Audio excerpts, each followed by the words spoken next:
Bismillahirrahmanirrahim. Alhamdulillahirabbil alamin. Wal 'aqibatu lil muttaqin fala 'udwana illa 'alal zalimin. Asyhadu an la ilaha illallah waliyas shadiqin wa asyhadu anna Muhammadan 'abduhu wa rasuluhu imamul muttaqin. Amma ba'du, para ikhwah pendengar radio FM dan radio Al-Bayan yang dimuliakan Allah. Pada kesempatan kali ini kita akan bersama mengarungi samudra daripada tafsiran surat At-Talaq. Surat At-Talaq adalah merupakan surat yang diturunkan setelah hijrah yang digolongkan ke dalam surat Madaniyah. Surat ini adalah secara khusus membahas tentang masalah talak dalam Islam. Yang mau mengetahui tentang talak, adab-adabnya, maka hendaklah membaca surat At-Talaq, di mana Allah Tabaraka Ta'ala yang langsung sendiri menjelaskan tentang At-Talaq. Dan talak dalam Islam adalah merupakan al-hal, solusi, ketika semua cara dalam hubungan berumah tangga telah buntu. Ketika perkawinan yang kalaulah dilanjutkan hanyalah melahirkan dosa dan dosa, kezaliman di atas kezaliman, maka tidak ada cara lain dalam Islam kecuali harus dipisahkan antara keduanya. Tentunya talak adalah merupakan proses akhir setelah adanya proses-proses yang mendahuluinya, seperti tanasuh, ada yang diberikan nasihat.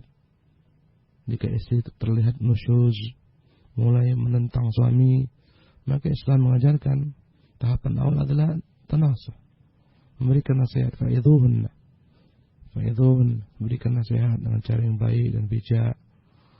Wahjuruhunna fil madaji, kalaulah enggak mampu diberikan nasihat, tidak mendengar, tetap membangkang, maka jauhi mereka, jangan campuri mereka, pisah ranjang dengan mereka. Kemudian kalaulah juga tidak dapat diluruskan, maka Allah Ta'ala membolehkan untuk memukul mereka. Tentunya pukulan yang tidak berbekas, pukulan sifatnya mendidik, bukan menyakiti. Ketika semua cara enggak mempan, didatangkan masing-masing dari pihak keluarga, dari keluarga istri datangkan sebagai perwakilan, dari suami datangkan perwakilan, diupayakan untuk islah. Ternyata semua jalan buntu, enggak ada jalan lain kecuali harus talak. Maka ini adalah jalan yang paling terakhir yang dibolehkan dalam Islam, karena fitrah. Bukan sebagaimana agama-agama yang mengharamkan talak terhadap pengakutnya, pemeluknya. Kata mereka yang disatukan Tuhan maka tidak boleh dipisahkan kecuali oleh Tuhan. Maksudnya yang telah diikat dengan Tuhan dalam pertalian nikah tidak boleh dibatalkan kecuali dengan kematian. Apa gunanya seorang berumah tangga sementara rumah tangga bukan menjadi nikmat baginya? Bukan sebagaimana dikatakan baiti jannati, rumahku adalah surga, tapi nari, nerakaku. Apa gunanya setiap hari keluar kata-kata kotor, kezaliman-kezaliman yang membuat takut anak-anak, pertengkaran tidak berkesudahan. Ketika semuanya tidak dapat diketemukan, maka talak adalah merupakan media sebagai solusi dalam Islam. Dan perkara ini telah terjadi, dibolehkan dalam agama yang mulia ini. Dan telah kita lihat di dalam panggung sejarah bahwasanya para sahabat ada yang menceraikan istrinya. Bahkan Nabi sallallahu alaihi wasallam sebagaimana Ibnu Qayyim rahimahullah taala pernah menceraikan salah seorang wanita yang dinikahi belum dia campuri. Ketika masuk Rasulullah kepada Ibnatul Jun, berkata dia, "A'udzubillahi mink." Aku berlindung kepada Allah daripadamu. Maka Rasulullah mengatakan, "Ilhaqi bi ahliki." Pergilah engkau pulang kembali ke rumah orang tuamu. Rasulullah ceraikan dia. Abdullah bin Umar menceraikan istrinya. Ketika Umar bin Khattab melihat Abdullah bin Umar mulai lalai dengan istrinya, maka bapaknya perintahkan agar dia ceraikan istrinya, agar jangan menghalangi dirinya dalam ibadah, jangan menghalangi dirinya untuk menggapai ridha Allah SWT. Istri seharusnya dinikahi adalah merupakan sarana yang membantu seorang untuk menggapai ridha Allah SWT, bukan malah menghalangi seorang suami untuk beribadah menyembah Allah, memperhambakan dirinya kepada Allah SWT. Inilah yang disebut dalam pelajaran yang silam musuh-musuh. Inna min azwajikum wa auladikum aduwwan lakum. Sungguhnya di antara istri-istri kalian dan anak-anak kalian ada yang menjadi musuh bagi kalian, menghalangi seorang dari jalan Allah SWT. Nabi Ismail menceraikan istrinya. Nah, dan masih banyak kita lihat bahwasanya terjadi. Dan juga terjadi perempuan yang minta agar diceraikan oleh suaminya. Terkenal dengan kisah Khulu. Ketika ada seorang perempuan datang kepada Rasulullah, "Ya Rasulullah, aku merasa tidak betah dengan Qais. Aku khawatir kembali kufur setelah iman." Maksudnya kufur kepada suami yang membuat dia kufur kepada Allah SWT akhirnya. Kata dia, "Ma'aibuhu fi dinin wala khuluqin." Aku tidak mendapati cacat pada dia, ya Rasulullah. Aku tidak pernah cela dia pada agamanya maupun akhlaknya. Tapi aku wallahi enggak tahan hidup dengannya, Rasulullah. Kata Rasulullah, atarud dina hadiqatahu. Apakah engkau mau mengembalikan maharnya sebentuk kebun yang diberikan kepadamu? Kata dia, "Ya Rasulullah." Maka dia kembalikan kebunnya dan suaminya menceraikan. Ini khulu. Ketika perempuan merasa enggak nyaman dengan seorang suaminya dan dia menganggap tidak bisa berkhidmat kepada suaminya, dia menganggap rumah tangga yang dibina akan melahirkan dosa-dosa, kezaliman, jalan terakhir adalah jalan cerai. Dan Islam membolehkan perkara ini. Terdapat hadis-hadis yang dhaif. Abghadul halal ilallah at-talaq. Benci-benci perkara yang dihalalkan oleh Allah adalah perkara tolak. Ini hadis yang dhaif. Sebagaimana diseterangkan oleh Syekh Muhammad Nasir Al-Albani rahimahullah ta'ala dalam kitabnya Silsilah Al-Ahadits Ad-Dhaifah wal Mawdu'ah pada jilid yang pertama. Ada juga hadis-hadis lain yang semisal ketika terjadi talak bergoncang arsy Allah. Wah, hadis-hadis yang dhaif. Ini perkara yang merupakan solusi akhir dari semua bentuk permasalahan yang menumpuk. Dan dalam Islam, talak itu sendiri diajarkan Allah SWT menjadi 3 tahapan agar ada peluang kembali untuk membina rumah tangga setelah keluar talak. Baiklah para pendengar yang dimuliakan Allah SWT, mari kita sama-sama membaca tafsir yang mulia ini. A'udzubillahi samil alim minasyaitonir rajim. Bismillahirrahmanirrahim. Ya ayuhan nabiyyu, idza talaqtumun nisaa fatalliquhunna li'iddatihinna wa ahsul iddah wattaqullaha rabbakum la tukhrijuhunna min buyutihinna wa la yakhrujna illa an ya'tina bi fahishatin mubayyinah wa tilka hududullah wa man yata'adda hududallahi faqad zalama nafsahu la tadri la'alla Allah yuhdithu ba'da dhalika amra. Fa idza balagna ajalahunna فأمسكوهن بمعروف أو فارقوهن بمعروف وأشهدوا ذوي عدل منكم وأقيموا الشهادة لله ذلكم يوعظ به من كان يؤمن بالله واليوم الآخر ومن يتق الله يجعل له مخرجا ويرزقه من حيث لا يحتسب ومن يتوكل على الله فهو حسبه إن الله بالغ أمره قد جعل الله لكل شيء قدرا. Allah berfirman, A'udzubillahi minasyaitonir rajim. Dengan nama Allah yang Maha Pengasih lagi Maha Penyayang. Ya ayuhan nabi, wahai nabi, idza talaqtumun nisaa, kalaulah kalian ingin menceraikan istri-istri, fatalliquhunna liiddatihinna, maka ceraikanlah mereka menurut iddah mereka. Berkata Syekh Abdurrahman bin Nasir Sa'di, iltamisu li talaqihinna al-amr al-masyru'. Kalaulah kalian ingin menceraikan mereka, carilah sebab menceraikan mereka yang merupakan sebab yang masyru', yang disyariatkan. Wala tubadiru bit-talaq min hini yujadu sababuhu. Dan jangan cepat-cepat kalian menceraikan ketika baru muncul sebabnya. Min ghairi mura'atin amrillah, tanpa memperhatikan perintah Allah Subhanahu wa taala. Maka seorang ketika terjadi antara dia dengan istrinya cekcok, bukanlah tolak kata yang pertama keluar. Bukanlah muncul sebab cekcok akhirnya dijadikan sarana untuk langsung mencerai. Hendaklah dia ta'anna fi amri, berpikir-pikir ulang. Karena yang namanya tolak, para pendengar, hadmul usrah, menghancurkan bangunan rumah tangga yang padanya bukan hanya istri dan suami, tapi juga ada anak-anak. Kalaulah hanya istri dan suami mudah perkaranya. Tapi dengan anak-anak akan terjadi cerai-berai, mempengaruhi psikologi mereka dan seterusnya. Apalagi jika sang anak sejak kecil senantiasa melihat pertentangan antara orang tuanya, hari demi hari percekcokan, membuat mereka, Masya Allah, di depan hari akan menjadi manusia-manusia yang pemurung dan seterusnya, rendah diri. Jadi hendaklah diperhatikan bahwa saya tolak, konsekuensinya adalah hadmul usrah. Maligaya rumah tangga yang dibangun akan jadi hancur berantakan.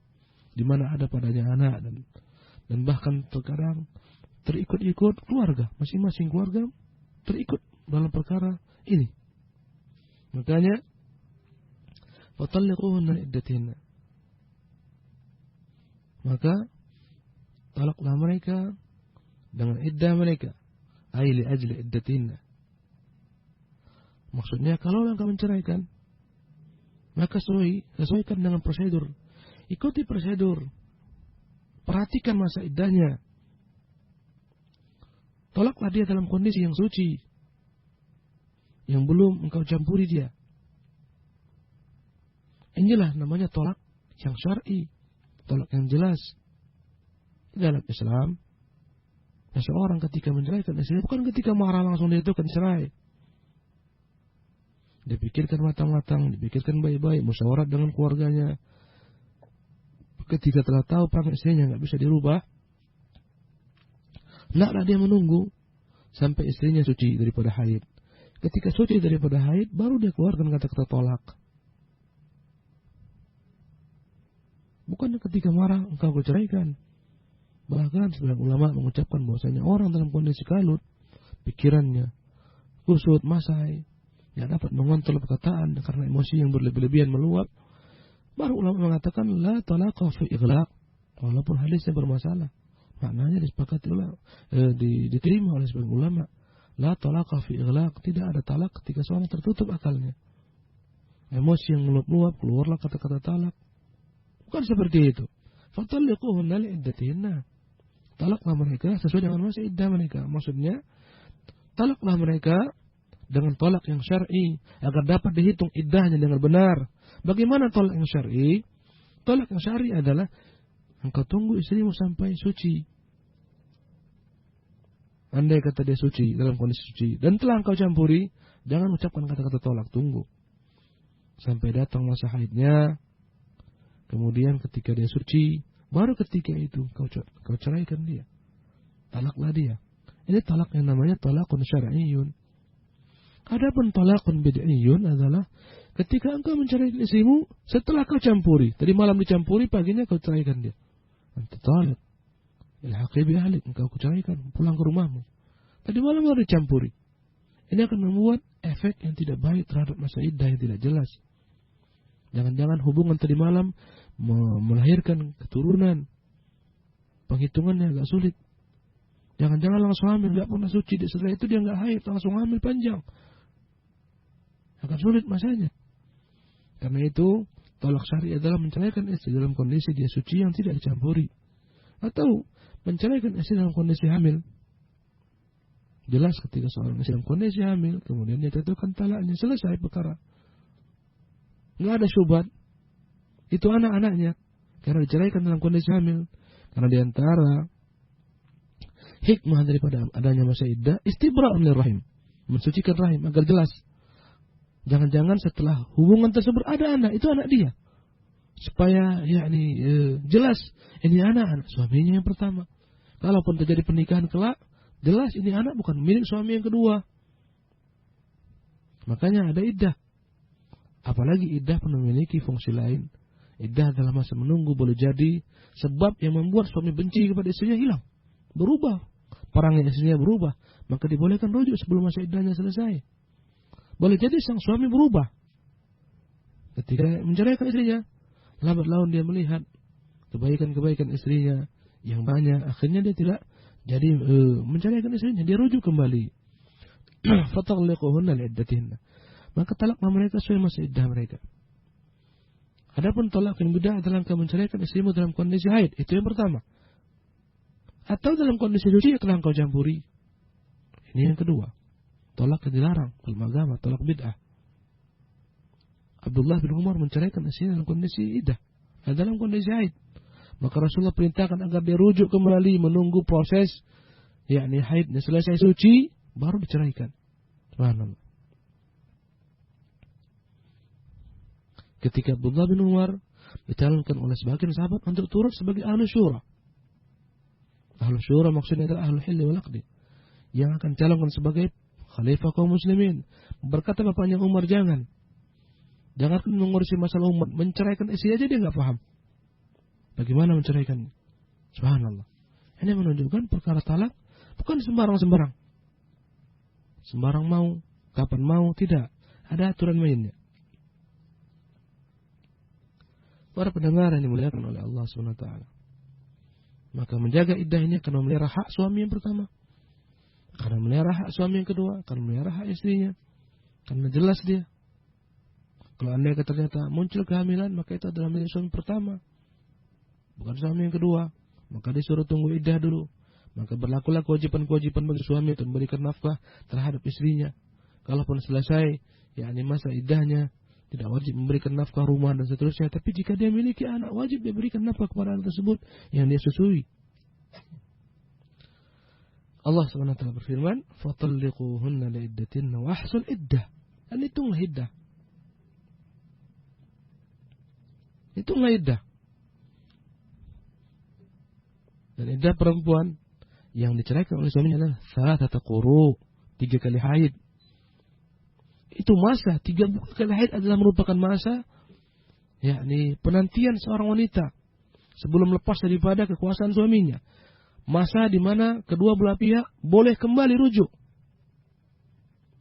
kembali mempertimbangkan sisi maslahat madaratnya jika bercerai. Boleh jadi sebab yang dahulu kala membuat suami menceraikan istrinya hilang, boleh jadi berubah. Maka fatalliquhunna li'iddatihinna, talaklah mereka sesuai dengan iddah mereka. Maka tolak yang sekaligus 3 ini adalah tolak yang bermasalah. Pada masa Umar dijadikan sebagai tolak yang sah. Ketika masa Umar, para lelaki mudah menceraikan istrinya, diberikan pelajaran oleh Umar, bagian daripada siasah syar'iyyah, ijtihad beliau yang berkaitan dengan politik, agar penduduk tidak sembarangan melakukan talak. Dia katakan, barang siapa yang menceraikan istrinya sekaligus talak 3, maka talaknya waqi', terjadi. Haram baginya istrinya selama-lamanya dipisahkan sampai istrinya menikah dengan laki-laki lain. Adapun pada masa Rasulullah, talak 3 itu pada masa Rasulullah dan Abu Bakar dan sebagian daripada masa Umar dianggap talak 1. Bahkan ada yang berlebihan mungkin menceraikan istrinya bukan hanya talak 3, itu talak engkau 1000 talak. Ini adalah gulu, berlebihan dalam agama. Ikutilah prinsip dalam agama, prosedurnya. Talak 1, selesai. Rujuk kembali, ternyata belum juga dapat. Talak 2, selesai. Rujuk kembali, sebelum masa selesai tentunya. Ternyata nggak bisa juga, talak 3. Diberikan 3 kali pertimbangan. Setiap satu talak itu, iddahnya salatata quru, 3 kali suci. Jika dia tidak hamil. 3 kali haid. Andai kata dia hamil, iddahnya ketika dia melahirkan, selesai masa iddahnya. Wa ahsul iddah wattaqullah, bertakwalah kamu kepada Allah Rabbakum, Tuhan kalian. La tukhrijuhunna min buyutihinna, jangan kalian keluarkan mereka dari rumah-rumah mereka. Wala yakhrujna, dan jangan sampai mereka keluar illa an ya'tina bi fahishatin mubayyinah, kecuali kalau mereka mendatangkan perbuatan yang keji. Maka ini adalah merupakan yakni kewajiban yang harus dipenuhi suami ketika menceraikan istrinya. Selama itu talak adalah talak yang pertama dan kedua yang disebut dengan nama talak raj'i, talak yang masih ada kesempatan kembali, sang suami harus memberikan hak istrinya ketika masa iddah 3 kali haid. Apa haknya? Sukna, tempat tinggal. Nggak boleh suami mengatakan engkau keluar dari rumah ini. Dia punya hak sampai masa iddah selesai. Bahkan ketika mati suami dalam masa iddah, itu istri adalah istri dia, dan dia berhak dapatkan daripada suaminya bagian daripada harta warisan, karena belum terputus selama iddah belum selesai. Kata Allah, la tukhrijuhunna min buyutihinna, jangan keluarkan mereka dari rumah-rumah mereka. Kalaulah di lapangan muncul kezaliman-kezaliman seperti ini, sang istri diceraikan, diusir dari rumahnya, maka wallahi ini adalah merupakan kezaliman. Dia punya hak menempati rumah tersebut. Kalaupun dia punya anak, anak-anak berhak untuk diberikan nafkah oleh orang tuanya laki-laki. Yang laki-laki. La tukhrijuhunna min buyutihinna, jangan keluarkan mereka dari rumah-rumah mereka. Hendaklah mereka tetap di rumah mereka menunggu masa iddah selesai. Wala yakhrujna, dan jangan pula mereka istri-istri cerai tersebut keluar dari rumah kecuali jika ada hajat. Dilarang dalam masa iddah perempuan bersolek, berhias, dilarang. Apalagi di khidbah. Baru hari ini dicerai, besok datang laki-laki mengkhidbahnya, melamarnya. Ini batil. Ini perempuan masih milik suaminya sampai iddah selesai. Kalau suaminya katakan rujuk. Enggak ada sama sekali. Yani istri memiliki hak mengatakan, kau telah ceraikan aku tidak mau kembali kepadamu. Enggak ada. Selama masa iddah, dia masih merupakan bagian istri bagi suaminya. Wala yakhrujna, ay la yajuzu lahunna al-khuruj minha. Enggak boleh mereka keluar rumah, bersolek dan seterusnya. Kecuali untuk hajat. Ya, untuk hajatnya mungkin dia memenuhi kebutuhan rumah tangganya, berbelanja dan seterusnya. Itu pun tanpa dengan berhias. Jangan sampai jangan sampai dikeluarkan, diusir, itu haknya. Kalaulah diberikan kalaulah dikeluarkan dari rumahnya, maka berarti suami tidak memenuhi haknya sebagai istri, dan dia masih istri terkait dengan istri. Dan boleh jadi ketika dia keluar, maka terlepas daripada kontrol suaminya, dan dia masih hak suaminya. Maka tidak boleh dikeluarkan dari rumahnya. Sampai kapan dia menempati rumah tersebut? Sampai masa iddahnya selesai 3 kali haid. Wala yakhrujna illa an ya'tina bi fahishatin mubayyinah. Dan janganlah mereka keluar kecuali kalau mereka melakukan perbuatan yang keji. Berkata Syekh Abdurrahman, "Ai bi amril qabihin wadih." Membuat perbuatan yang jelek, yang jelas kejelekannya, mujibul ikhrajiyah, yang membuat dia harus dikeluarkan dari rumah tersebut. Bihaitsu yudkhilu ala ahli bait ad-darar. Yadkhulu ala ahli bait ad-darar min adam ikhrajiyah. Kalau enggak dikeluarkan, dia akan mendatangkan bahaya bagi sang suaminya. Kal adza bil qaul. Contohnya sang istri senantiasa mengeluarkan kata-kata yang kotor, celaan kepada suaminya, perbuatan-perbuatan keji, dan billah. Mungkin dia sudah bergaul dengan laki-laki lain dan seterusnya. Dalam kondisi seperti ini, maka tidak mengapa dia dikeluarkan, karena dia sendiri yang membuat dirinya untuk dikeluarkan. Islam sengaja meletakkan hukum wajib memberikan nafkah ketika istri dalam masa iddahnya, untuk menjaga hak-haknya. Ketika dia tidak menjaga hak-haknya dengan melecehkan suaminya, mengatakan perkataan yang kotor, mencerca, mencela, menggunjing dan seterusnya, heboh. Ya, apalagi sampai pada tingkat dia mulai berselingkuh, dan billah, sementara masih terikat dengan masa iddah. Ini hal seperti ini membuat dia tidak layak menempati rumah tersebut. Maka kata Allah, illa an ya'tina bi fahishatin mubayyinah, kecuali jika dia datang dengan perbuatan yang keji, perkataan yang keji, terang-terangan, jelas, bukan sembunyi-sembunyi. Maka mereka tidak berhak mendapatkan sukna, tempat tinggal. Dan ini berlaku bagi perempuan yang dicerai dalam masa talak raj'i, talak pertama dan kedua. Adapun ketika telah jatuh talak ketiga, enggak ada sama sekali bagi sang wanita itu sukna, tempat tinggal. Ketika seorang suami telah melepaskan talak yang ketiga, berarti sang istri bukan lagi jadi istrinya, lepas daripada istrinya, tinggal menunggu masa iddah saja. Iddah selesai, dan sang suami enggak boleh kembali kepada istrinya hatta tankiha zaujan ghairah. Kata Allah, sampai dia dinikahi laki-laki lain, diceraikan, baru kembali suami boleh untuk menikahinya. Maka yang namanya sukna, nafkah, tempat tinggal, itu wajib diberikan kepada istri yang diceraikan dengan talak raj'i, talak pertama dan kedua. Kata Allah Subhanahu wa taala, "Wa tilka hududullah, wa man yata'adda hududallahi faqad dzalama nafsah." Itu adalah merupakan aturan main yang Allah atur, hududullah. Batasan-batasan Allah, peraturan-peraturan ditetapkan Allah Subhanahu wa taala yang jangan dilanggar. Berikan mereka haknya. Sang istri hendaklah menjaga dirinya ketika dalam masalah tolak raj'i. Bahkan dibolehkan dia berhias untuk suaminya agar suaminya tertarik untuk kembali rujuk kepadanya, mencampurinya. Hendaklah dia menjaga perkataannya, perbuatannya dalam masa iddah. Memiliki hak. Tapi ketika dia telah mendatangkan perbuatan yang keji, maka enggak ada baginya yakni hak untuk dapat tinggal. Ini bagi orang-orang yang dinikahkan dengan tolak, bagi orang-orang yang diceraikan dengan tolak raj'i. Kata Allah Subhanahu wa taala, "Wa tilka hududullah." Itulah hudud, batasan-batasan Allah, jangan dilanggar.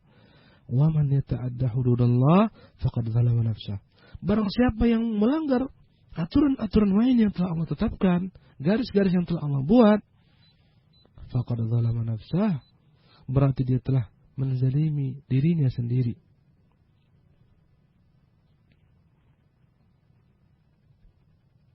Dia berarti telah menzalimi diri sendiri. Menzalimi diri karena tidak mengikuti peraturan Allah SWT. Yang mana semua peraturan Allah dibuat untuk kemaslahatan dirinya di dunia dan di akhirat. Ketika enggak dia turuti, berarti dia zalimi dirinya sendiri.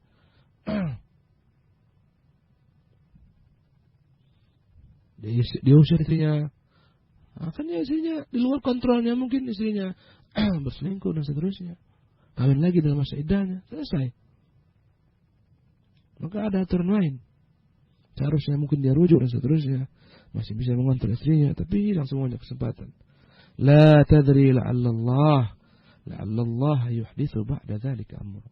La tadri, engkau tidak tahu. La'allallah, semoga Allah, boleh saja Allah yuhdithu ba'da dzalika amra. Mendatangkan perkara lain selepas perkara yang terjadi. Boleh jadi Allah merubah keadaan kebencian menjadi kecintaan. Berapa banyak orang-orang setelah dia mencerai baru dia menyesal, baru tumbuh kecintaan, ingin kembali, tapi nasi telah menjadi bubur. La haula wala quwwata illa billah. La tadri la'alla Allah yuhdithu ba'da dzalika amra. Engkau tidak tahu, boleh saja Allah mengadakan suatu perkara baru dalam dirinya, merubah kebijakannya. Berkata Syekh Abdul Rahman, syara Allahul iddah, Allah mensyariatkan adanya masa iddah, wa haddadat talaq biha, dan sengaja Allah SWT memagari talak dengan iddah tersebut, lihikamin azimah, karena hikmah-hikmah yang besar. Faminha, diantaranya, annahu la'allallaha yuhdithu fi qalbil mutalliqir rahmah wal mawaddah.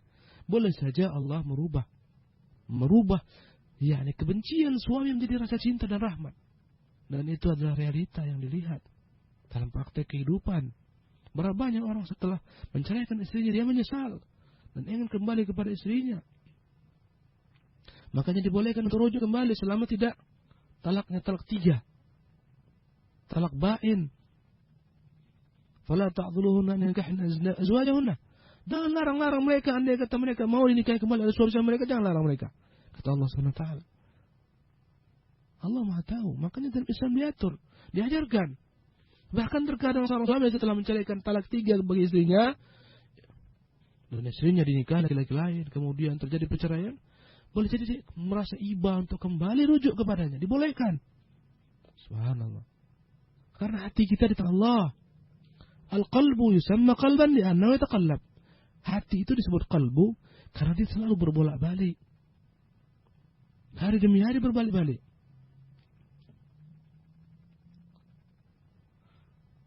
Kata beliau rahimahullah ta'ala, fayuraji' man talaqaha. Ketika timbul rasa cinta, rasa iba, dia kembali rujuk kepada perempuan yang diceraikan. Wa yasta'nifu syurataha, kembali dan mulai kehidupan berumah tangga lagi dari awal. Fayatamakkan min dzalika muddat iddah. Maka ini dapat dipraktikkan selama syiar masa iddahnya. tanpa harus mahar baru, tanpa harus ada akad baru, karena dia masih istrinya. Aw la'allahu yutalliquha bisababin minha. Boleh jadi seorang suami menceraikan istrinya karena sebab daripada istrinya. Rewel contohnya, bawel, tidak bisa diatur. Setelah diceraikan, sebab tersebut hilang. Fayazulu dzalika sabab fi muddatil iddah. Dalam rentang waktu iddah hilang sifat jelek tersebut. Sudah tunduk kepada suaminya, enggak lagi ngatur-ngatur suaminya, mau diarahkan, enggak lagi ngelunjak. Jadi berubah setelah talak jatuh. Fayuraji'uha lintifa'i sebab talak. Itu yang membuat suami kembali rujuk kepadanya. Karena sebab sang suami menceraikan hilang. Wa min al-hikam, di antara hikmah adanya iddah, annaha muddatut tarabbus yu'lamu bara'ata rahimha min zawjiha. Iddah adalah merupakan masa menanti untuk memperjelas status rahim sang istri. Jangan-jangan ada bekas di situ. Jangan-jangan ada keturunan daripada suaminya. Ditunggu. Selama masa iddah 3 kali haid ditunggu. Ini menunjukkan bahwasanya terkadang wanita haid boleh jadi setelah haid dia hamil. Subhanallah. Bukan dipahami sebagian orang. Boleh jadi setelah 2 kali haid dia hamil. Itu masih punya suaminya. Walaupun tidak dicampur, itu merupakan bekas dampak daripada yang lama. Disuruh 3 kali haid. Penantian mereka. Kalau Anda kata samping haid, enggak juga hamil, jelas. Enggak ada isinya, kosong. Silakanlah dia menikah dengan laki-laki lain. Kosong. Dia dinikahi laki-laki lain dalam keadaan rahimnya kosong daripada benih suaminya yang pertama.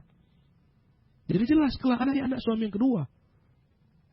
Adapun iddahnya enggak jelas, belum selesai langsung dinikahi, Allah musta'an, campur baurlah keturunan. Timbullah percekcokan. Sang suami menafikan, mantan suami pertama menafikan anak tersebut miliknya. Mantan suami kedua pun menafikan. Selesailah perkara, hancur dunia. Kepada siapa anak dinasabkan? Enggak jelas, kabur. Makanya ada kewajiban iddah. Subhanallah. Ada kewajiban iddah bagi sang wanita.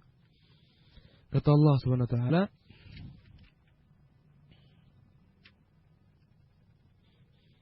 فَإِذَا بَلَغْنَا أَجَلَهُنَّ فَأَمْسِكُوهُنَّ بِمَعْرُوفٍ أَوْ فَارِقُوهُنَّ بِمَعْرُوفٍ. Andai kata telah tiba, telah mendekati masa iddah keluar, kata Allah SWT, jika telah hampir tiba masa iddah itu berakhir, فَأَمْسِكُوهُنَّ بِمَعْرُوفٍ, maka silakan rujuk kembali. Pegang istrimu kembali. Dengan cara yang baik, jangan zalimi dia. Kalau kamu rujuk, rujuklah. Bukan untuk dizalimi, dirujuk, untuk berbuat kebaikan kepadanya. Isyaratan bima'ruf, mempergaul dengan cara yang baik-baik. Au fariquhunna bima'ruf. Atau jika engkau merasa enggak bisa lagi hidup dengannya, fariquhunna bima'ruf. Ceraikan dengan cara yang baik-baik pula. Wa ashhidu dzawai adlin minkum. Persaksikanlah 2 orang adil di antara kalian di dalam perceraian. Sebagian ulama mensyaratkan di dalam perceraian adanya 2 saksi, sebagaimana dalam pernikahan. Walaupun mazhab jumhur ulama tidak mempersyaratkan 2 saksi, hanyalah anjuran. Karena ada keterangan daripada sebagian sahabat Rasulullah yang mereka menceraikan istrinya tanpa ada 2 saksi, sebagaimana Ibnu Umar. Enggak diketahui dia memanggil 2 saksi terlebih dahulu, enggak. Tetapi ayat yang mulia ini memerintahkan untuk mendatangkan 2 saksi. Sebagian ulama membawa perintah ini lil istihbab, anjuran saja. Sebagian mewajibkan. Kata Allah SWT, wa ashhidu, persaksikan dzawai adlin minkum, 2 orang yang adil. Jadi dibutuhkan 2 saksi ketika pernikahan dan ketika perceraian. Apakah ketika rujuk dibutuhkan 2 saksi? Tidak perlu. Rujuk itu ditandai dengan sang suami mencampur istrinya, berarti rujuk. Dia ceraikan istrinya. Setelah 1 minggu, 2 minggu, dia rindu kepada istrinya, dia datang, dia campuri, itu bertanda rujuk. Berarti telah hilanglah satu kesempatan bagi bagi sang istri atau bagi sang suami. Tinggal 2 talak lagi. 1 talak telah selesai masanya. Tinggal 2 talak lagi. Dia ceraikan kembali. Berkurang jatah sang istri dan jatah sang suami, tinggal 1 talak. Kalau dia campuri kembali, itu petanda rujuk. Jadi rujuk dapat ditandai dengan perkataan. Dia mengatakan, saya rujuk kepadamu. Raja'tuki, saya kembali kepadamu. Atau dengan perbuatan, dengan mencampur istrinya. Kata Allah SWT, washhidu dhawi adlin minkum. Saksikan 2 orang yang ada di antara kalian. Wa aqimus syahadata lillah. Tegakkanlah persaksian karena Allah. Bukan karena kepentingan, karena ini kerabatku dan seterusnya. Tidak, karena Allah SWT. Saksikanlah yang benar, yang hak, bahwa si A pernah menceraikan istrinya, si A pernah menikahi seorang perempuan. Dzalikum yu'adzu bihi man kana yu'minu billahi wal yawmil akhir.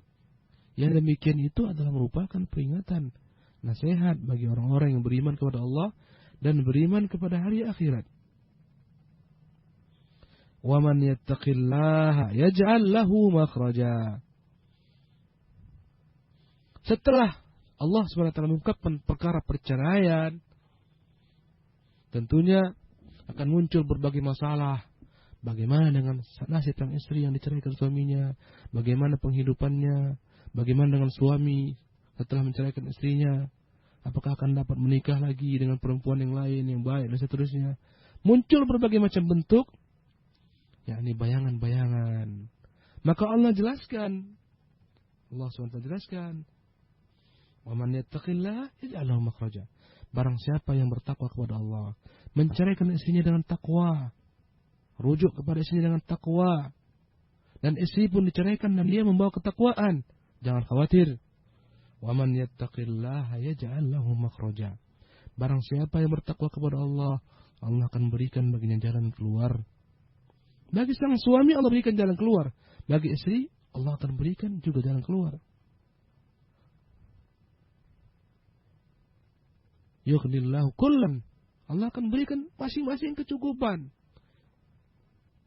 Setelah bahtera rumah tangga ini usai, karena sang suami menceraikan istri dengan cara yang baik, bagaimana menikahnya dengan cara baik, istri pun menerima ketentuan tersebut dengan ridha kepada Allah SWT.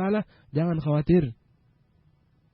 Istri enggak perlu khawatir, mantan istri enggak perlu khawatir, suami enggak perlu khawatir. Selama memang dinikah dengan cara baik-baik dan diceraikan dengan cara baik-baik, maka problem rumah tangga ini Allah akan berikan baginya jalan keluar. Walaupun ayat ini sebenarnya merupakan ayat yang sifatnya umum. Barang siapa yang bertakwa kepada Allah, apapun permasalahannya, Allah akan berikan baginya jalan keluar. Walaupun disebutkan dalam perkara talak ayat yang mulia ini, karena begitu dahsyatnya perkara talak, akan membuat hancurnya rumah tangga, cerai berainya anak dan seterusnya. Tapi jika diterapkan dengan syar'i, dengan cara yang baik dan bijak, Allah akan berikan jalan keluar bagi kedua belah pihak, bagi sang mantan istri, bagi sang suami. Wa yarzuqhu min haitsu la yahtasib. Allah katakan, dan Allah akan memberikan baginya rezeki dari arah yang tidak terduga-duga. Ini menunjukkan keutamaan takwa. Apapun hidup yang Anda jalani, kalau jalan dengan takwa, apapun masalah yang Anda jalani, problem apapun juga yang mengenai Anda, ketika dihadapi dengan takwa, Allah akan berikan bagi Anda jalan keluar. Dan Allah akan berikan kepada Anda rezeki. Boleh jadi sang suami akan diberikan rezeki istri yang saleh, yang lebih baik daripada istrinya. Dan boleh jadi sang istri diberikan Allah rezeki suami yang saleh, yang lebih baik bagi suaminya. Maka jangan khawatir. Allah akan berikan kepada keduanya kebaikan. Maka ini adalah merupakan keutamaan takwa. Ini menunjukkan betapa butuhnya rumah tangga dibangun di atas takwa. Rumah tangga dibangun di atas takwa, semuanya akan jalan dengan cara yang terbaik dan bijak. Seorang saleh ketika dia menikah, dia nikah dengan cara yang baik. Mencerai pun dengan cara yang baik. Enggak disia-siakan istrinya. Banyak kita lihat kehidupan, fenomena masyarakat karena enggak punya ilmu. Subhanallah, nikah dengan cara yang tidak benar. Menceraikan pun dengan cara yang tidak benar. Nggak diberikan hak istrinya, diterbengkalaikan semua. Anak-anak nggak beri nafkah. Maka muncullah kezaliman-kezaliman. Tapi yang bertakwa kepada Allah SWT, man yattaqillaha yaj'al lahu makhraja wa yarzuqhu min haitsu la yahtasib. Barang siapa yang bertakwa kepada Allah, Allah akan berikan baginya jalan keluar dan akan memberikan baginya rezeki dari arah yang tidak terduga. Ayat ini banyak disalahgunakan oleh manusia. Mereka mengatakan ini adalah merupakan ayat 1000 dinar. Mereka gantungkan mungkin di rumah-rumah makan mereka. Mereka gantungkan mungkin di tempat-tempat kerja mereka, warung-warung mereka. Dengan anggapan jika ayat ini ditempelkan, dia akan datang rezeki berlimpah ruah kepadanya. Salah. Subhanallah. Ayat ini akan membuahkan hasil ketika diamalkan, bukan sekedar ditempelkan. Karena ini isinya adalah barang siapa yang bertakwa kepada Allah, Allah akan berikan baginya jalan keluar dari kesulitan dan akan memberikan baginya rezeki dari arah tidak terduga. Untuk diamalkan, takwa itu adalah ketika Anda menjalankan semua perintah Allah SWT. Ketika Anda berupaya menjauhi larangan Allah SWT, itulah hakikat takwa. Orang-orang yang senantiasa taat kepada Allah SWT, Allah akan menjaganya. Allah tidak akan melupakannya dalam kondisi lapang maupun sempit. Fadhkuruni adzkurukum washkuruli wala takfurun. Ingatlah aku akan ingat kepadamu. Dan bersyukurlah kepadaku dan jangan kufur. Maka bagi orang-orang yang bertakwa, Allah akan berikan baginya dari segala macam bentuk yakni kesulitan-kesulitan hidupnya jalan keluar. Allahu Akbar. Para pendengar dimuliakan oleh Allah Subhanahu wa taala. Allah berfirman, "Wa man yatawakkal 'ala Allahi fa huwa hasbuh." Ini keutamaan tawakal. Barang siapa yang bertawakal kepada Allah, maka Allah akan mencukupinya. Walaupun ini disebutkan dalam perkara dalam surat Thalaq yang menunjukkan bahwasanya perempuan jika dicerai dicerai suaminya dengan cara yang ma'ruf yang baik dan dia bertakwa kepada Allah, Allah akan mencukupinya. Demikian pula sang suami, dia dengan ikhlas daripada dia berbuat kezaliman, daripada dia berdosa, dia ceraikan istri dengan cara yang baik-baik, Allah Subhanahu wa taala akan mencukupinya. Kedua belah pihak Allah akan cukupi selama mereka menghadapi perhara rumah tangga dengan takwa kepada Allah Subhanahu wa taala. Kalaupun muncul pertanyaan, apakah orang-orang yang bertakwa boleh jadi terjadi perceraian antara mereka? Boleh jadi. Adalah merupakan persepsi yang salah. Ketika orang menganggap perceraian merupakan dosa yang sangat terbesar yang diperbuat seseorang. Subhanallah. Sehingga menjadi cerminan dari orang-orang.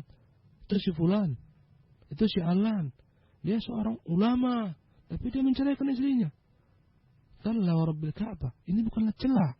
Selama dia menceraikan dengan cara yang baik-baik, bukanlah celah. Tadi kita terjelaskan. Nabi Ismail menceraikan istrinya. Rasulullah, Ibnu Umar, dan lain-lainnya. Para sahabat. Maka jangan dianggap ini adalah merupakan perkara yang terkutuk. Mengurangi wibawa, mengurangi hak seseorang. Mengurangi keutamaan seorang, tidak. Ini perkara yang diatur dalam Islam ketika semua jalan buntu. Maka jangan sampai ada anggapan ketika seorang menceraikan istrinya dianggap hancurlah semua kepribadiannya, wibawanya, ilmunya. Wallahi tidak. Syekh Abdullah bin Baz rahimahullah, salah seorang istrinya dia ceraikan. 4 istrinya 1 dia ceraikan. Apakah kita mencela beliau rahimahullah ta'ala? Tidak. Maka ini adalah merupakan proses yang wajar ketika seorang menjalankan agamanya. Daripada hidup menambah-nambah kezaliman dan dosa, rumah tangga seharusnya menjadi penyejuk hati, menjadi neraka, maka inilah jalannya. Dan Allah Subhanahu wa taala berjanji akan memberikan jalan keluar bagi kedua belah pihak. Allah berjanji akan mencukupi kedua belah pihak. Kata Allah Subhanahu wa taala, "Wa man yatawakkal 'ala Allah." Yang bertawakal kepada Allah, fahuwa hasbuh. Allah mencukupinya. Secara khusus ini berbicara tentang masalah talak. Sang istri bertawakal, Allah mencukupinya. Sang suami pun demikian. Jangan khawatir.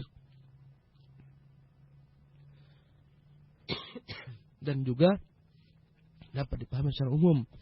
Siapapun juga yang bertawakal kepada Allah dalam semua urusannya bergantung kepada Allah. Setelah berusaha, berikhtiar, mengambil sebab, kemudian bertawakal, Allah akan mencukupinya. Ini merupakan akidah yang harus terhujam dalam hati sanubari setiap orang beriman. Cukuplah Allah baginya dari segalanya. Hasbunallah. Ini ucapan yang begitu menunjukkan dalamnya akidah seorang. Nabiullah Khalilullah Ibrahim ketika dicampakkan ke api, dia mengatakan, Hasbunallah. Cukuplah Allah bagi kami. Rasulullah ketika dikepung oleh musuhnya dalam perang Khandaq, Rasulullah mengatakan, Hasbunallah. Ketika orang-orang munafik mengatakan, Inna nasa qad jama'u lakum fakhshawhum. Orang-orang semuanya telah kumpul menghabisi kalian. Takutlah.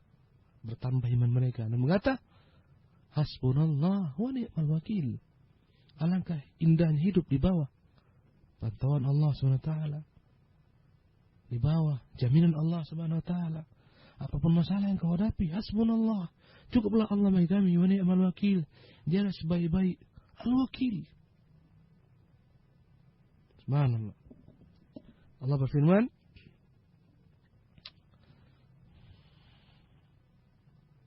wa man yatawakkal 'ala Allah fa huwa hasbuh. Innallaha balighu amrihi. Qad ja'ala Allahu likulli syai'in qadra. Innallaha balighu amri. Sesungguhnya Allah akan menyampaikan semua perintah yang akan diterapkan. Qad ja'ala Allahu likulli syai'in qadra. Dan Allah telah menjadikan segala sesuatu itu dengan ketentuannya. Maksudnya, para pendengar dimuliakan oleh Allah Subhanahu wa taala. Ketika seorang telah menempuh cara-cara yang Islami dalam menikah, dalam mencerai, bertawakal kepada Allah Subhanahu wa taala, Allah berjanji akan memberikan bagi jalan keluar dari kesempitan hidupnya, rezeki. Allah mencukupinya, tapi jangan tergesa-gesa. Jangan tergesa-gesa. Karena Allah mengatakan, Innallaha balighu amri. Allah yang akan berjanji akan menepati janjinya, tapi janji tersebut balighu amri. Ada masa boleh jadi tentang waktu tersebut, membutuhkan kesabaran. Mungkin seminggu, 2 minggu, 3 minggu akan datang jalan keluar, kemudahan. Mungkin 1 bulan, 2 bulan, tapi bersabar. Kenapa? Karena Allah mengatakan, qad ja'ala Allahu likulli syai'in qadra. Allah telah tentukan untuk segala sesuatu takdirnya, ketentuannya. Maka jangan tergesa-gesa mengatakan, aku sudah beriman, aku sudah bertakwa, aku mengerjakan perintahnya. Kenapa aku dalam kehidupan sempit seperti ini? Kenapa aku diceraikan oleh suamiku? Gak ada jalan keluar. Bersabarlah. Karena Allah tidak akan mungkin menzalimi dirimu. Tapi Allah telah menentukan segala sesuatu dengan takdirnya. Agar menempa sabarmu kembali. Wahai wanita yang diceraikan oleh suaminya, wahai suami yang menceraikan istrinya, bersabarlah.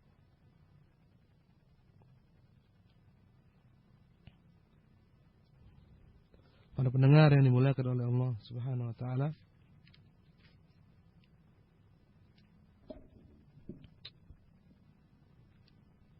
inilah kajian kita hari ini.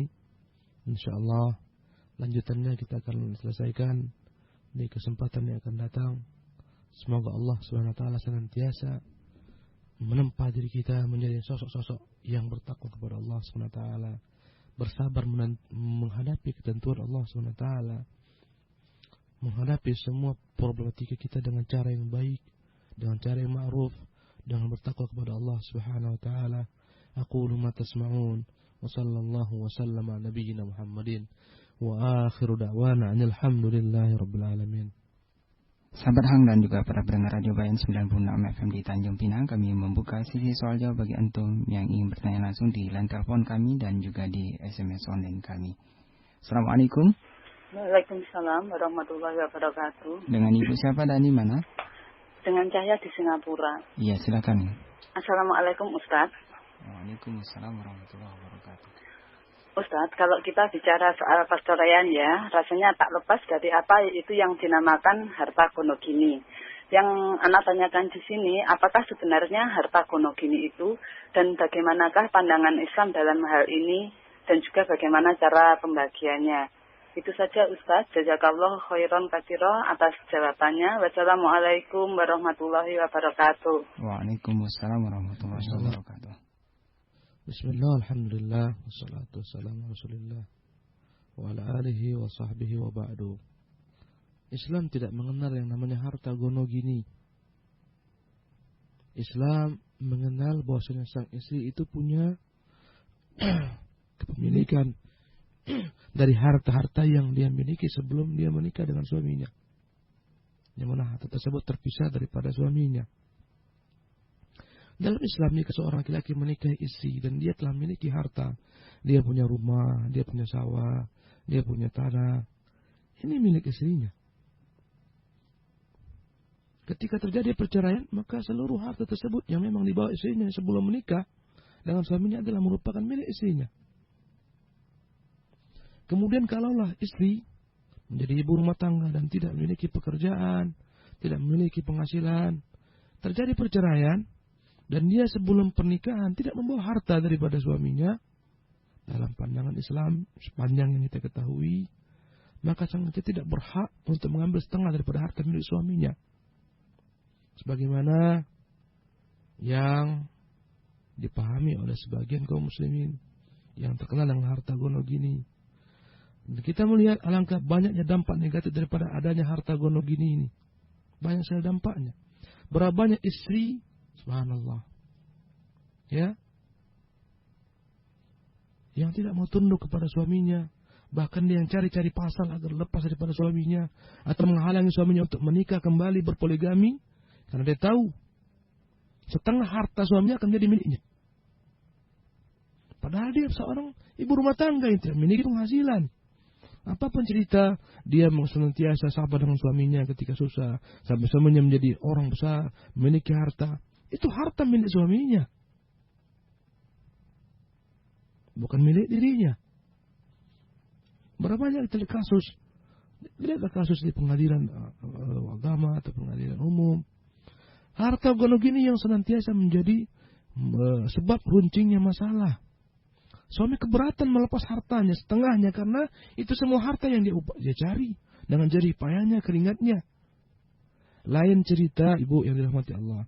Sang istri adalah seorang yang juga memiliki usaha, pemasukan, income.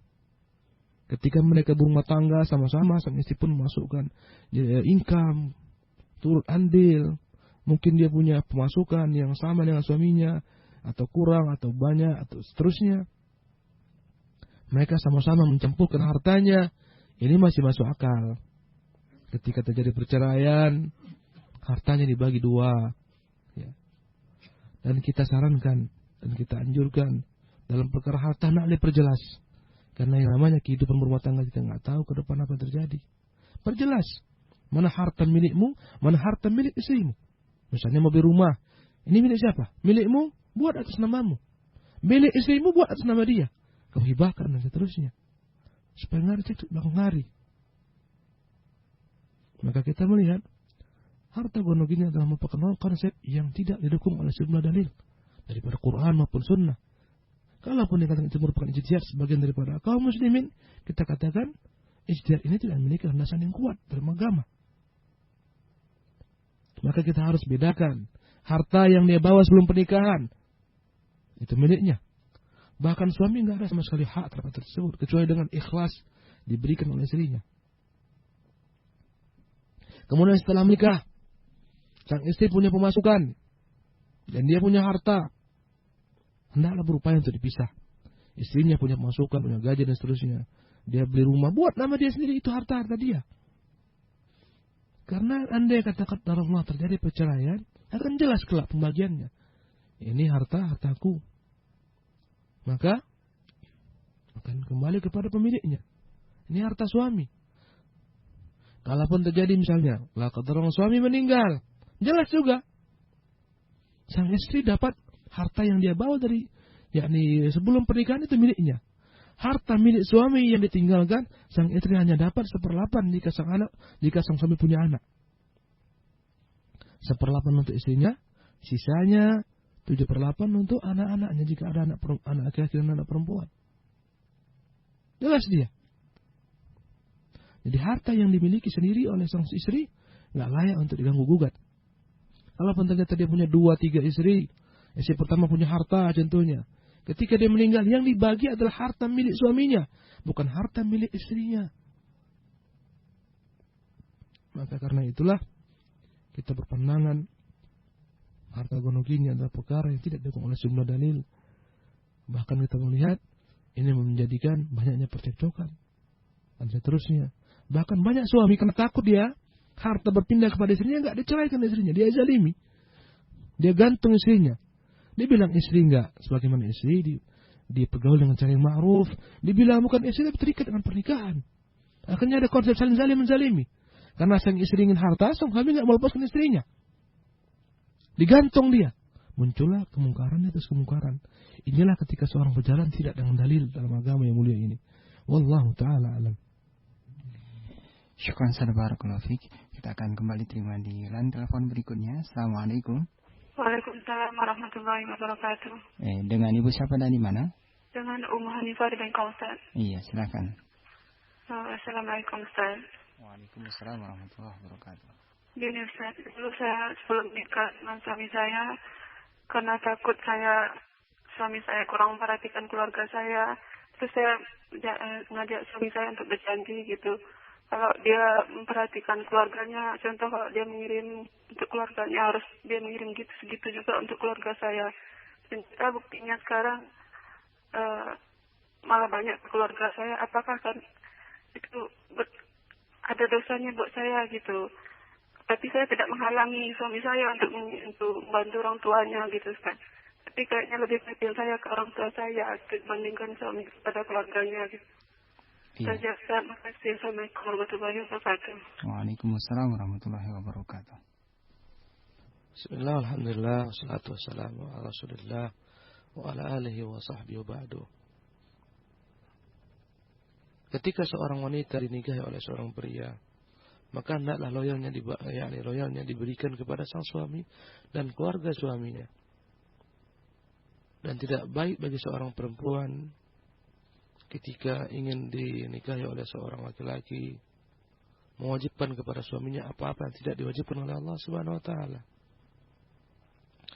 Adapun yang berkenaan dengan keluarganya, orang tuanya, adik-adiknya dan seterusnya, itu bukan kewajiban suami. Maka ketika seorang suami akan menikahi perempuan, hendaklah sang perempuan tidak mensyaratkan persyaratan seperti itu.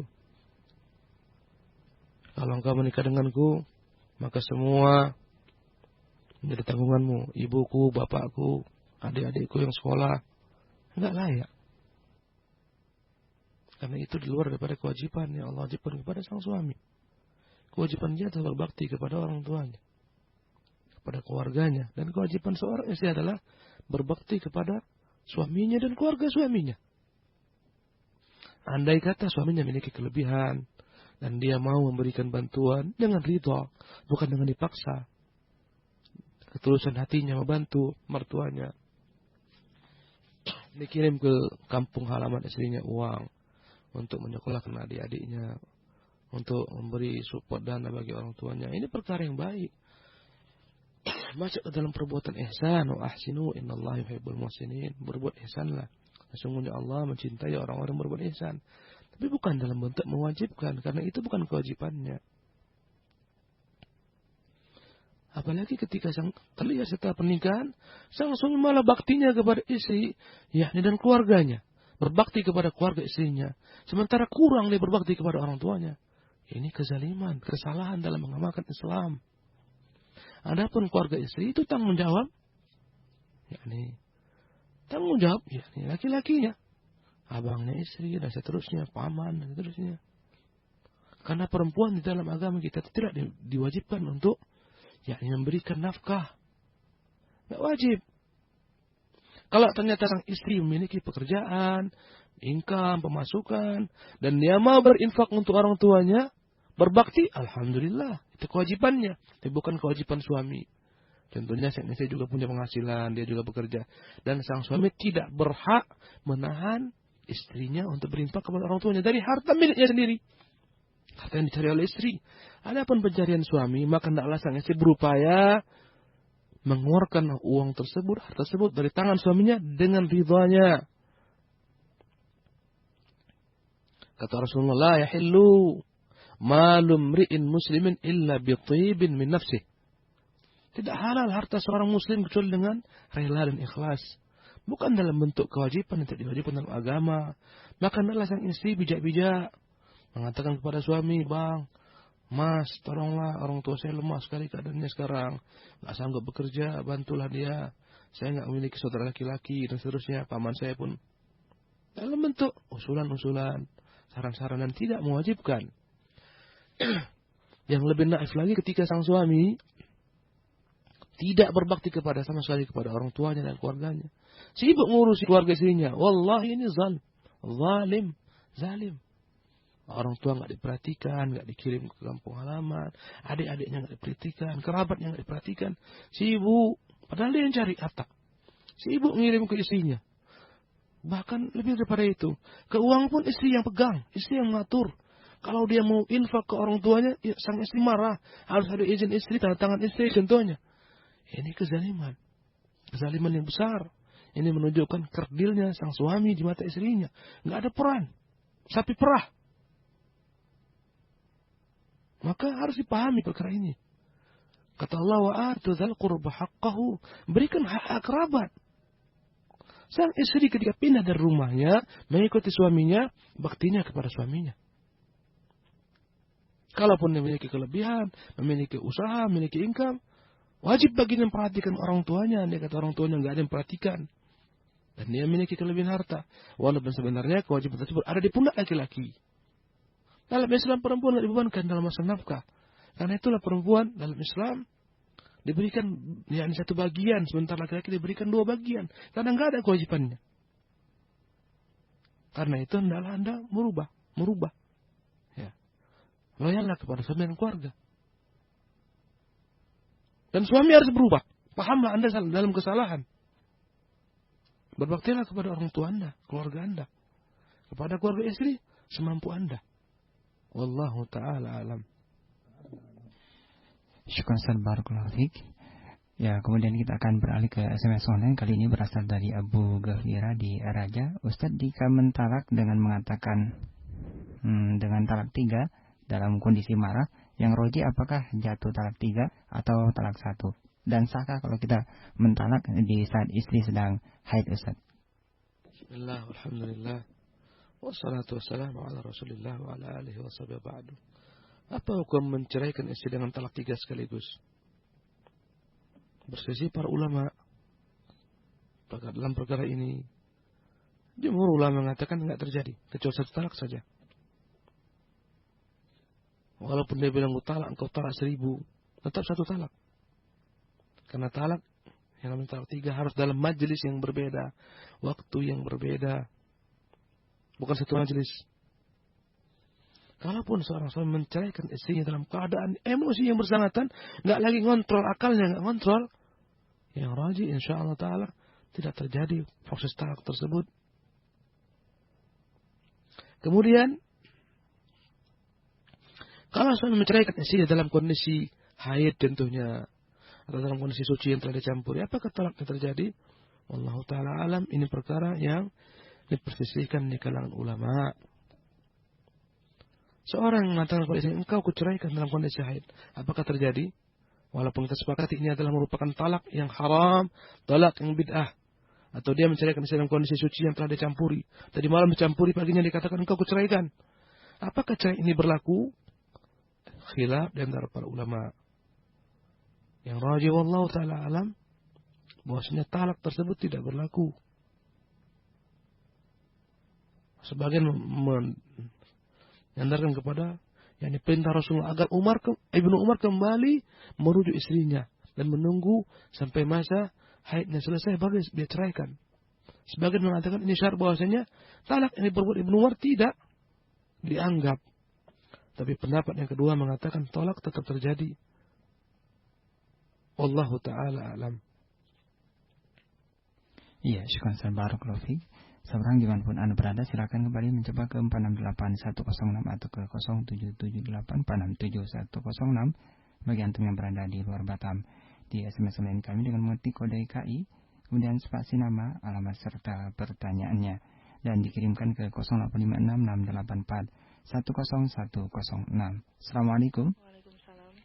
Dengan Ibu siapa dan di mana? Dari Umi Asari Tiban, Ustaz. Ya, Assalamualaikum, Ustaz. Waalaikumsalam warahmatullahi wabarakatuh. Ya, silakan. Saya mau tanya, Ustaz. Ana kan bekerja.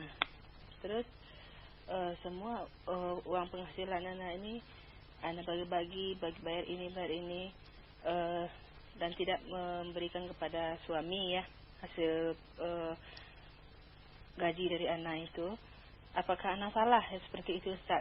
Jadi uang itu sudah Ana bagi bayar ini, terus semuanya Ana pegang gitu loh. Apakah Ana salah itu, Ustaz? Iya. Assalamualaikum warahmatullahi wabarakatuh. Waalaikumsalam warahmatullahi wabarakatuh. Bismillah, alhamdulillah, wassalatu wassalamu ala rasulillah ba'du.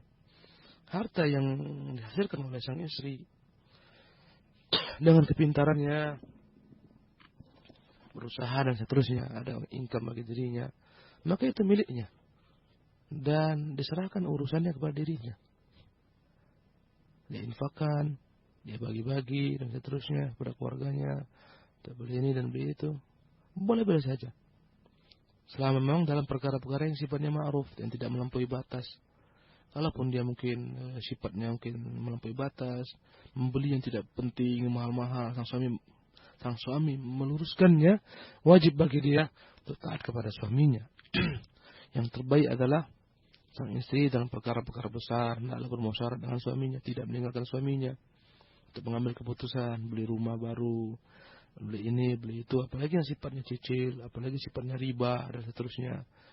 Kredit yang berbunga, tentunya dia musyawarah pada suaminya, jangan berbuat sembarangan, walaupun harta-hartanya. Kemudian, apakah dia berdosa ketika dia yang bagi-bagi? Enggak berdosa selama sang suami izin. Ridha. Anda kata sang suami enggak ridha, Anda lihat suaminya ini perkara-perkara yang harus diluruskan, maka dia wajib taat kepada suaminya. Yang jelas dalam Islam, harta milik wanita itu miliknya. Dia yang mengarahkan, dia yang mengendalikan. Selama tidak dalam perkara-perkara yang mungkar dalam pandangan suami, yang tidak mendatangkan madarat dalam pandangan suami, boleh dia perbuat. Tetapi jika hal tersebut dalam pandangan mata suami, yakni perkara yang berlebihan terusnya, dia wajib taat pada suaminya. Kalau suaminya bilang nggak perlu kita beli ini, Bu, walaupun uang sendiri, patuhi suami, karena itu kebaikan.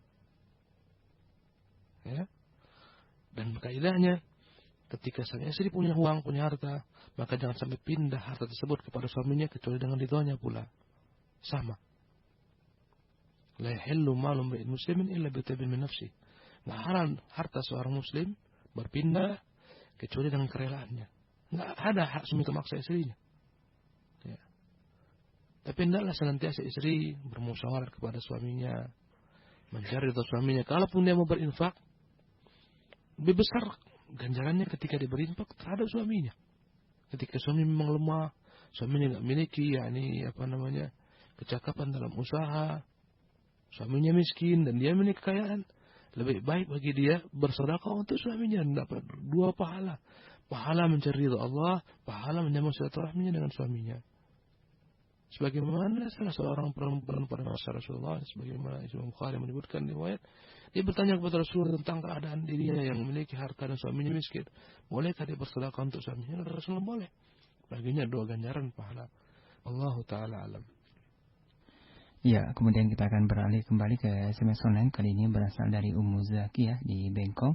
Ustaz, bagaimana dengan persoalan hukum yang berlaku bahasanya wanita yang sedang hamil disahkan cerai dengan suaminya? Dan yang kedua, jika si wanita telah disahkan menikah dalam catatan hukum sebelum masa iddah, apakah sah pernikahannya, Ustaz? Alhamdulillah. Yang dikatakan iddah itu adalah perkara yang berkaitan dengan agama. Yang namanya talak itu perkara berkaitan dengan agama. Ketika engkau katakan kepada istrimu sekarang engkau kuceraikan, dan dalam kondisi dia suci, telah jatuh talak satu. Walaupun dalam pandangan pemerintah nggak ada istilah talak, kecuali tercatat di pengadilan contohnya. Ketika habis masa iddahnya engkau tidak kembali kepadanya, 3 kali haid contohnya engkau tidak kembali, dia bukan istrimu lagi dalam pandangan agama. Haram kau campuri. Zina, walaupun dalam pandangan hukum dia masih istrimu. Belum kau ceraikan dia. Yang menurut pandangan hukum yang namanya cerai, ketika dicatat dalam catatan negara. Ya. Demikian pula masa iddah. Ketika menurut pandangan agama telah selesai masa iddahnya 3 kali haid tentunya, maka perempuan itu bukan lagi menjadi milik suaminya dan boleh bagi dia dinikahi laki-laki lain dalam pandangan agama. Dalam pandangan negara tidak. Dia masih istrinya.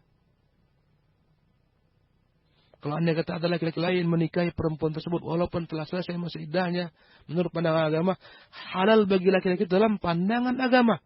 Dalam pandangan pemerintah tidak. Anda kata tertuntut bermasalah. Boleh jadi sang suami menuntut ke pengadilan, dia menikahi istriku. Apa keterangan? Kalau dikatakan dia telah menceraikan, ke mana tandanya cerai? Kalau anda kata suaminya zalim contohnya, dia tuntut dia menikahi istriku. Kena laki-lakinya. Dan kena yang menikahkannya. Dalam pandangan hukum. Dalam pandangan agama sah saja. Mana yang kita terapkan? Tentu pandangan agama. Adapun hukum dibuat untuk kelancaran saja, ketertiban.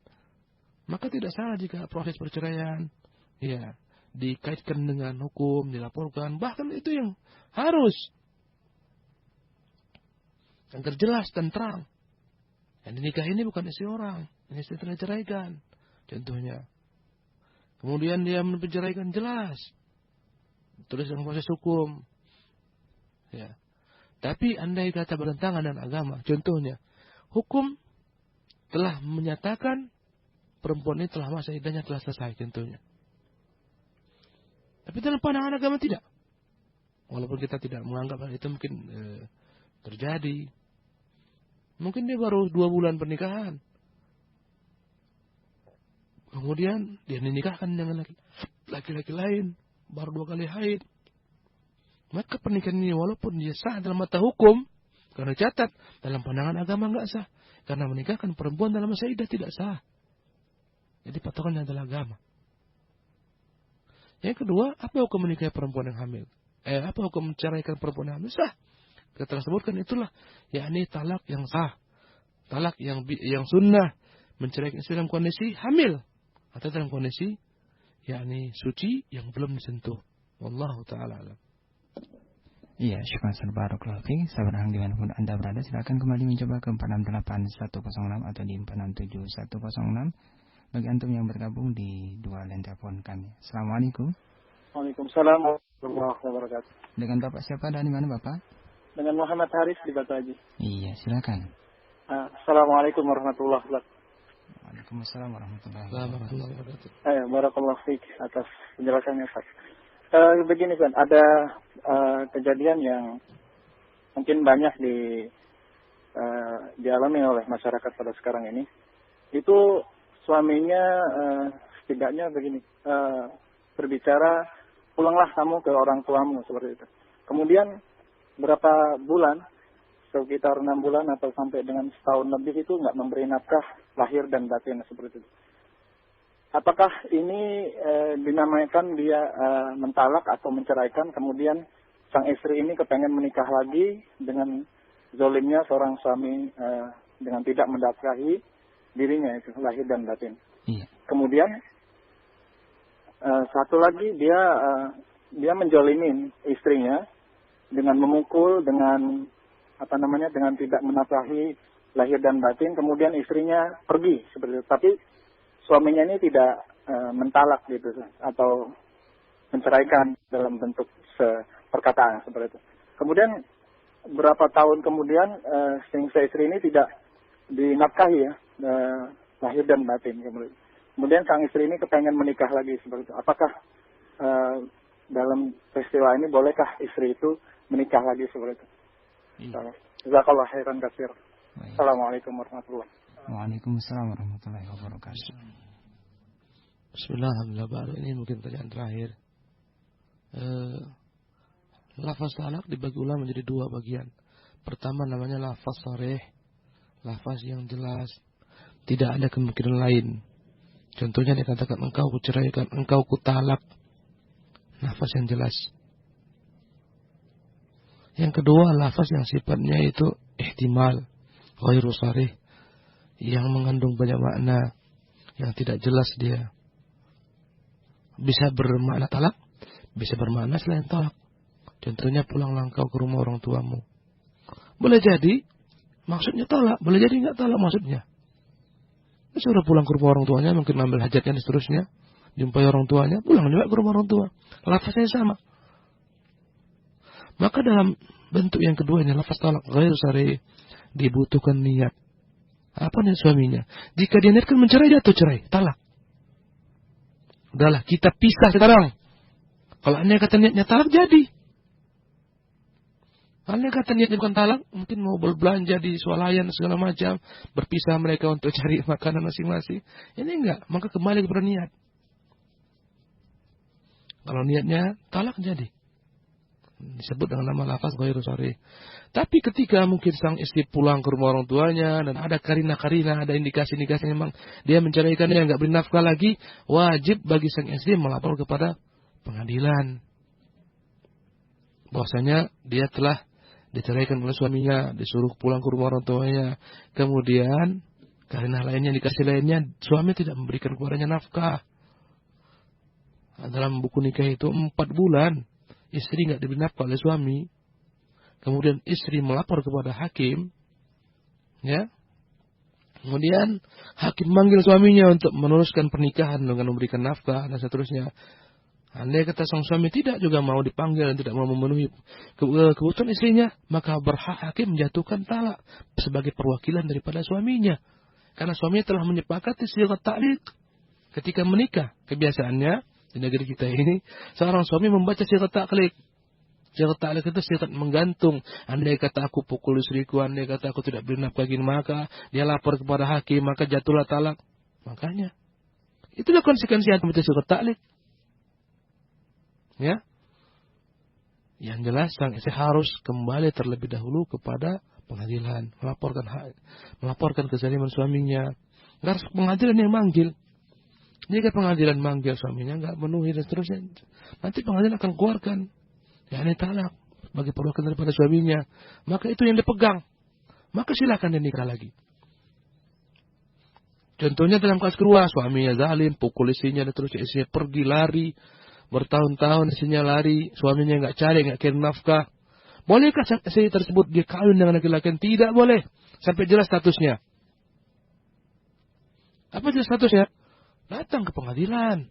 Makanya jangan sembarang kawin. Jika engkau tidak beri nafkah oleh suami dan engkau tidak rela, perlakuannya kasar, lapor ke pengadilan.